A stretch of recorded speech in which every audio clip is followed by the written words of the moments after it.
Le saint du jour, présenté par Joséphine.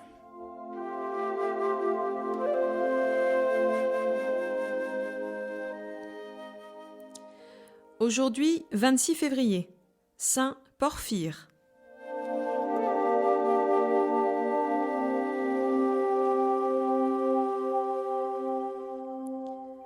Porphyre, né à Thessalonique vers 347, fut attiré très tôt par la vie monastique.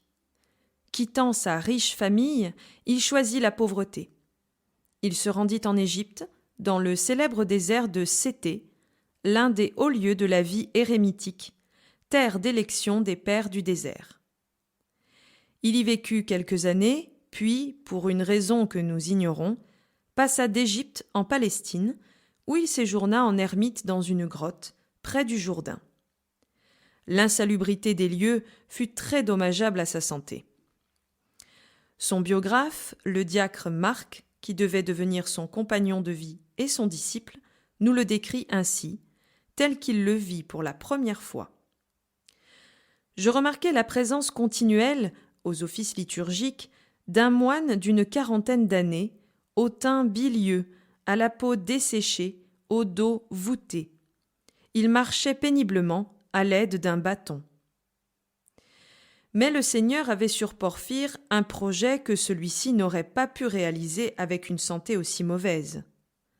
Un jour que notre ermite visitait les lieux saints, il fut saisi d'une si grande souffrance physique qu'il dut s'étendre.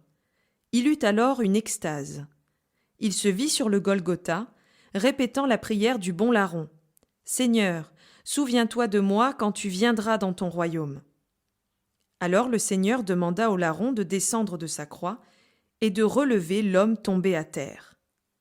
Quand Porphyre sortit de son extase, il était guéri, au grand étonnement de Marc, à qui il raconta ce qu'il venait de vivre.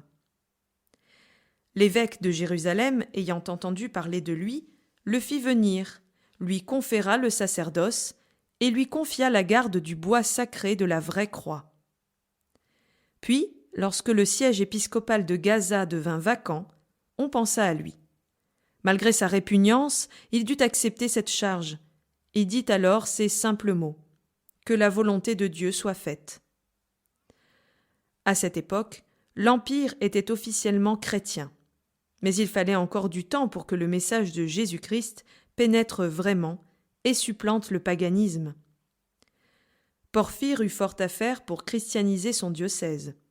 Il travailla avec le plus grand zèle à la destruction des temples d'idoles.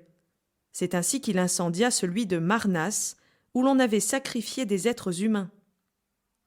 Jusqu'au dernier jour de sa vie, il mourut en 420, il mena le combat. Il lutta également contre les déviations doctrinales. Il est inscrit au calendrier de l'Église orthodoxe à cette même date.